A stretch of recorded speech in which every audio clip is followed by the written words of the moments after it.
Halo. Selamat pagi. Selamat pagi. Selamat hari Minggu. Berjumpa kembali di kelas kita. Pemuda dan Pemudi. Ya. Harapan bangsa. Awal. Ya, mari kita berdoa ya. Bapa kami yang di surga, kami bersyukur karena Tuhan menyertai kami sehingga pagi ini kami mau melihat, mendengar dan juga membaca firman Tuhan agar kami bisa mengerti apa yang mau Tuhan nyatakan kepada kami, terutama melalui pelajaran pada pagi hari ini dan sepanjang minggu ke depan selanjutnya. Sertai kami Bapa, dalam nama Tuhan Yesus kami berdoa dan bersyukur. Amin. Ya, jadi ini kita melanjutkan di keluarga yang lain. Pelajaran keluarga yang lain. Ya, bukan keluarga. Maksudnya kan soal keluarga gitu. Iya. Ini keluarganya sekarang mau jadi pusat latihan hidup. Wah, apa itu ya? Ibu pasti mikir balai. Mikirnya balai pelatihan gitu. Iya. Memang karena sekarang trennya pelatihan itu ya, pekerja. Webinar gitu ya. Jadi ya ginilah. Nah, kita sebetulnya ngelihat kalau kami berdua ngobrol, yang namanya anak-anak itu menunjukkan sikap bagaimana pola asuh, pola didik di dalam rumah masing-masing. Jadi apa yang dia bawa, nilai-nilai yang dia terapkan di teman-teman, di lingkungannya itu sangat didominasi gitu oleh latar belakang pengajaran di rumah. Ya. Apalagi misalnya kalau anaknya masih cukup kecil, belum bisa jalan-jalan sendiri gitu ya. Nah itu pasti kental didikan dari orang tuanya. Tapi juga kalau udah seusia para pemuda-pemudi ini, kita juga dapat nilai-nilai lain. Nah hanya memang kan gitu ya, kalau kita lihat di gereja kita ada banyak juga anak muda yang masih bawa nilai-nilai dari rumahnya. Iya betul. Ada didikan-didikan yang terlihat juga di dalam lingkungan gereja. Ya ada beberapa orang sih yang saya tahu, misalnya kayak setiap minggu wajib ke gereja gitu. Sekalipun misalnya malamnya ada kegiatan sampai larut malam gitu ya, atau bahkan sampai lewat tengah malam gitu, tapi tetap aja hari Minggu harus standby di gereja misalnya gitu, karena ada sekolah minggu, ada pelayanan yang lain gitu. Atau misalnya yang sekarang lagi terus dilakuin ya, di era pembatasan sosial, banyak orang nggak bisa ke gereja, tapi para pemuda dan beberapa pemudi tetap aja tetap mau melayani Tuhan gitu ya, padahal nggak ada kewajibannya gitu, nggak ada, bahkan kalau mau dibilang nggak ada imbalannya juga gitu ya, selain upah besar di surga gitu, tapi tetap setia hadir melayani. Dan ini juga bisa kita lihat teladannya bukan hanya sampai pemuda-pemudi di usia teman-teman ya, tapi di usia yang generasi di atas kami, bahkan itu yang dulunya pernah jadi pemuda-pemudi di gereja, sekarang juga tetap setia gitu. Bahkan ada yang sudah berkeluarga, bawa anak-anaknya juga setia gitu untuk ikut di gereja gitu ya. Nah ini kan contoh-contoh didikan yang diterima di rumah juga gitu, kesetiaan ini gitu ya, yang memang Bapak menanamkan nilai itu nggak mudah itu ya. Iya, nggak mudah. Kita lihat hasilnya nggak dalam waktu 1-2 hari gitu, nggak instan gitu, tapi bertahun-tahun. Nah makanya memang menarik kalau ngelihat kisah hidup ini. Tahu lah ya, ini semua orang Kristen tahu, bahkan yang bukan Kristen beberapa tahu bagaimana sikap hidup yang namanya Yusuf itu ya. Bukan Yusuf Arimatea ya Pak? Bukan, bukan juga Yusuf. Bapaknya Yesus?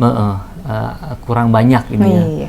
Ini kalau dulu belajar di kampus, ini dalam kisah di Kejadian, ini kisahnya paling panjang. Iya, betul. Di buku kita juga dijelaskan gitu. Iya. Jadi memang Yusuf ini dia punya penjelasan yang menarik yang bisa kita lihat sama-sama. Kalau tadi yang anak muda di gereja kita itu sedikit banyak punya punya sikap hidup yang punya kelebihan di sini gitu ya. Kayaknya Yusuf ini dia jadi kumpulan gabungan semuanya gitu ya. Gabungan berbagai-bagai karena dia punya sikap yang beda ya dengan orang-orang di usianya dan juga di zamannya waktu itu. Oke, kita langsung aja ya. Iya, kita membahas beberapa karakter yang kami temukan selama mempersiapkan pelajaran ini tentang Yusuf.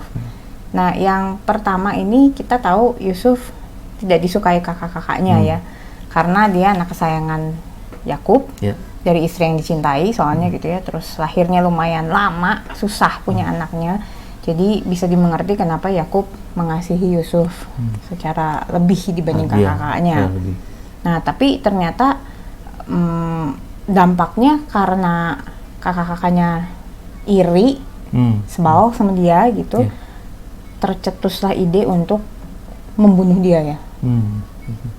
Tapi ya tetap Yusuf kan tetap itu ya, nggak, kita lihat di beberapa kejadian yang bisa dilihat lagi nanti di Alkitab.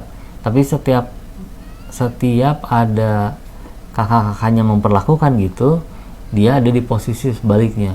Dia nggak bersikap untuk mau membalas itu. Jadi bukan ya, mungkin ada yang berpikir ya karena dia 1 lawan berapa? 10 lawan 10 gitu. Atau secara usia dia lebih muda gitu ya. Tapi di balik itu kita bisa lihat gitu ya, setelah sekian belas tahun kemudian ketika Yusuf punya kekuatan untuk membalas, dia enggak membalas kakak-kakaknya gitu ya. Iya. Nanti kalau teman-teman baca lagi tentang Yusuf, bagaimana dia misalnya gitu mau memancing, menangkap Simeon, ditangkap supaya yang lain bisa kembali ke ke bapaknya gitu untuk bawa makanan itu. Tapi kalau dibaca lagi cerita itu, teman-teman akan melihat bahwa Yusuf bukan mau mencederai, tapi dia mau menguji kakak-kakaknya ini sikap hidupnya masih kayak dulu atau udah berubah gitu. Gitu. Itu yang pertama ya. Jadi dia punya hati yang tidak membalas gitu ya. Dia punya kesalahan. Satu lagi itu informasinya waktu dia Yakub udah meninggal. Terus kakak-kakaknya datang bilang ampunilah gitu ya kami. Bapak bilang, Yakub maksudnya bilang ampunilah kakak-kakakmu. Tapi waktu itu Yusuf menegaskan bahwa jangan takut, saya bukan pengganti Allah gitu, dan dia menegaskan bahwa yang dulu udah dia maafin gitu.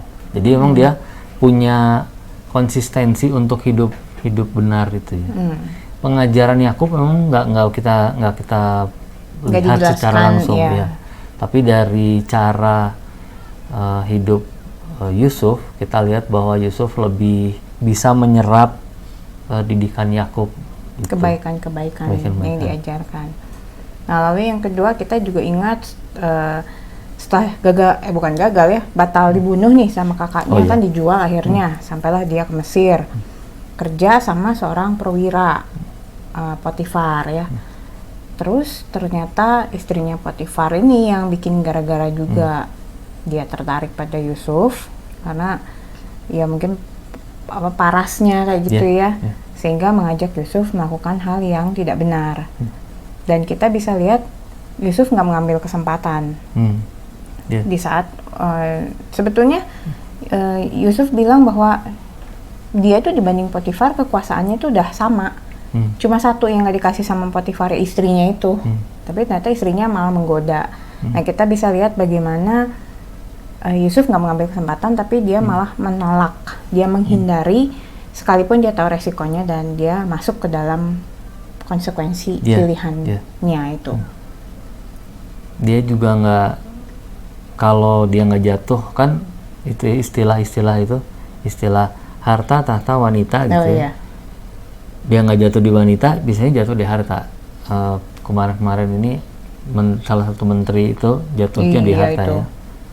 Padahal ya Kristen itu ya, ini bukan kesaksian yang baik ya teman-teman, bukan berarti terus pembenaran di antara tiga itu kita pasti jatuh kan gitu. Jadi bukan gitu. Kita mau lihat justru bisa. Yusuf juga nggak jatuh di situ. Dia dikasih kepercayaan dari luar rumah, meningkat kepercayaan jadi ke dalam rumah, dan itu dia nggak sia-siakan itu. Nggak terus setelah jadi di rumah dia smuggling something. Oh iya. Membawa kabur. Mencoba gitu enggak. Bareng-bareng majikan enggak. Dia enggak kayak gitu. Dia punya integritasnya.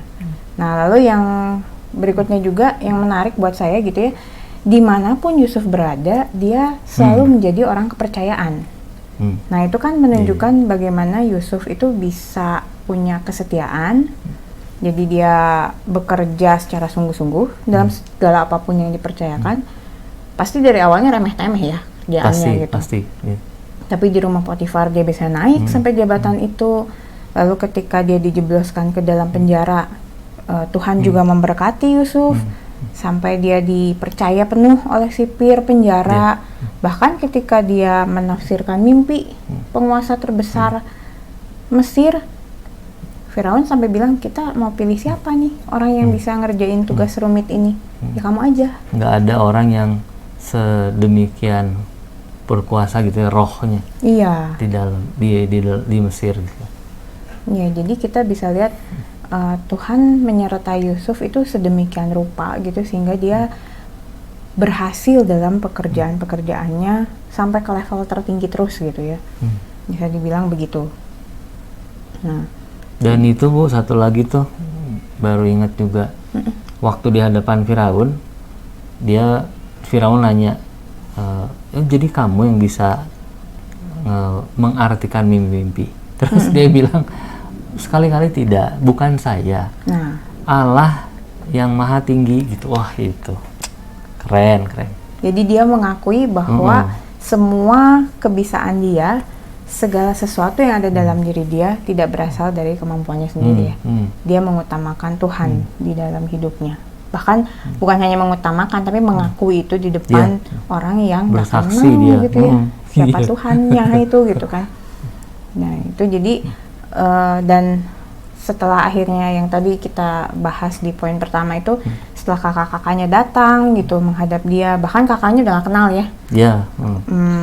Udah gemuk mungkin. Iya. Berapa 13 tahun lebih kayaknya ya itu perjalanan hidup terpisah dari keluarga itu. Dan akhirnya Yusuf bisa dengan bijak bilang, ini semua adalah rencana Tuhan. Kalian menjahati saya, mereka reka hal yang jahat, tapi Tuhan memakai itu untuk menyelamatkan kita. Kita sebagai satu keluarga gitu ya. Bukan hanya Yusuf doang yang hidup enak sampai di istana Firaun, tapi yaitu kakak-kakaknya, keluarganya, adiknya, ayahnya bahkan bisa diselamatkan dari kelaparan ya, bencana kelaparan. Bencana kelaparan.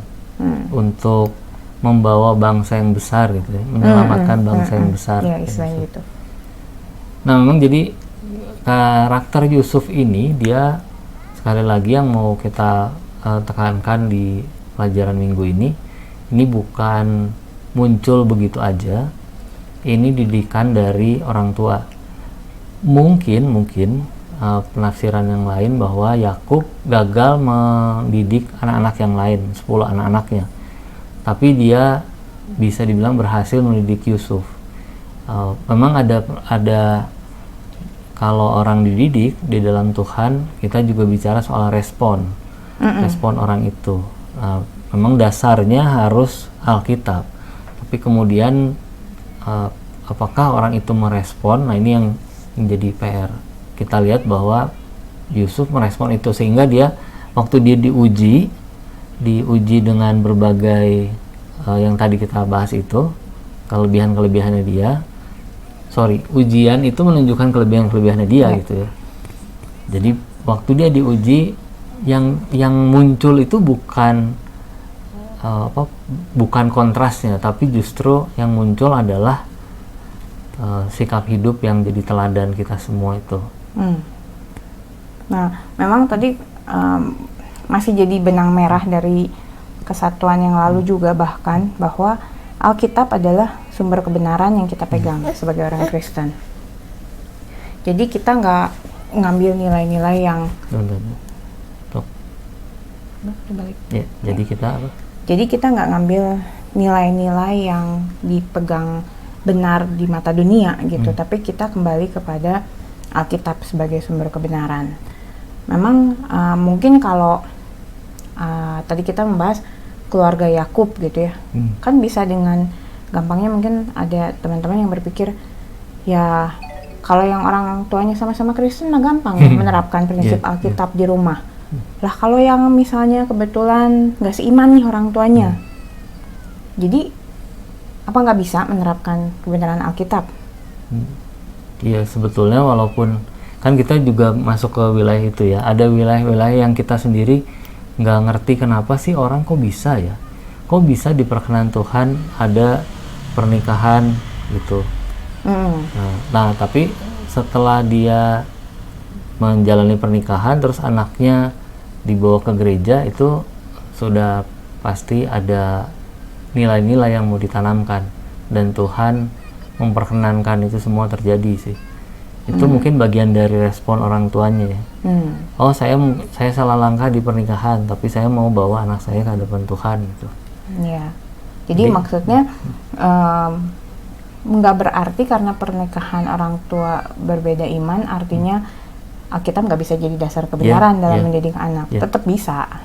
Dan kita bisa menyaksikan ada juga orang-orang bahkan di gereja kita yang melakukan hal itu, tapi anak-anaknya tetap dibawa ke gereja, bahkan setia melayani gitu ya. Nah sebaliknya bisa jadi juga orang tua yang katanya Kristen tidak menerapkan kebenaran Alkitab dalam mendidik anak gitu. Jadi kelihatannya rajin secara luar ya, secara lahiriah kelihatan rajin ke gereja, setia, tapi ternyata kehidupan pribadinya jauh dari nilai-nilai kebenaran gitu ya. Untuk yang contoh ini kita memang nggak ngambil di gereja kita ya. Karena kan di gereja kita kelihatannya nggak ada yang kayak gitu. Kelihatannya. Bercanda sana. Tapi dalam bicara kita serius. Next. Iya. Enggak sih, udah habis ya. Iya. Jadi maksudnya tetap itu gitu. Jadi teman-teman balik lagi kita kan kita ngajar teman-teman yang sudah lebih dewasa gitu ya, sudah bersiap-siap punya keluarga sendiri gitu ya. Nah tetap balik lagi ke Alkitab, dan apapun yang teman-teman mau ajarkan kepada anak-anak nanti di dalam pernikahan itu akan menjadi dasar bagi anak-anak kita setelah mereka besar, bahkan saat mereka juga membentuk keluarganya lagi gitu ya. Gitu. Nah di buku ada 2 pertanyaan gitu sebagai perenungan. Jadi ini jadi tren merenungkan. Tapi kalau misalnya sekarang ada masalah-masalah dalam keluarga, apa kira-kira masalah yang cukup krusial itu ya? Krusial ini kalau dalam KBBI disebutnya gawat, penting gitu. Menentukan bisa juga rumit, sulit sekali gitu ya. Apa kira-kira persoalan krusial di rumah teman-teman, di dalam keluarga? Jadi yang pertama apa masalah-masalah krusial, yang keduanya gimana cara menyelesaikannya. Ini buat jadi perenungan aja, jangan lupa dibawa dalam doa ya. Karena semuanya kembali ke harus kita bawa kembali ke Alkitab. Alkitab ngajarin penyelesaian dimulai dari doa, bukan dari pemikiran. Iya itu. Takut akan Tuhan itu ya, betul. Ya, takut akan Tuhan mendatangkan hikmat. Iya. Begitu teman-teman pelajaran minggu ini. Semoga bisa menolong dan memberkati teman-teman sekalian. Amin. Ya, saya akan tutup dalam doa. Mari. Kami mengucap syukur Tuhan Yesus untuk pelajaran minggu hari ini. Kami serahkan apa yang sudah kami pelajari bersama-sama, teladan yang boleh kami dapatkan dari kehidupan Yusuf. Kiranya kami boleh terus dibentuk menjadi orang-orang yang takut akan Tuhan. Amin. Yang mempunyai integritas dalam hidupnya, karena kami menyandarkan nilai-nilai kami kepada kebenaran Alkitab. Amin. bukan berdasarkan hikmat dan pemikiran kami sendiri. Terima kasih Tuhan Yesus untuk pelajaran minggu hari ini boleh menguatkan dan menegur kami. Kami berdoa untuk semua murid kami supaya mereka juga diberkati melalui pelajaran ini, dan berdoa juga untuk semua orang yang menyaksikan video kami. Kalau Tuhan boleh bekerja melalui video ini untuk menolong mereka, memberkati mereka, biarlah itu menjadi rencana dan kehendak Tuhan. Kami akhiri Tuhan pelajaran kami hari ini. Kami mohon ampun untuk segala dosa dan kesalahan kami. Hanya di dalam nama Tuhan kami Yesus Kristus kami alaskan doa kami. Amin. Amin. Terima kasih ya Terima sudah kasih. menyaksikan. Ya, sampai minggu depan. Sampai minggu depan. Tuhan Yesus Dadah. memberkati. Dadah.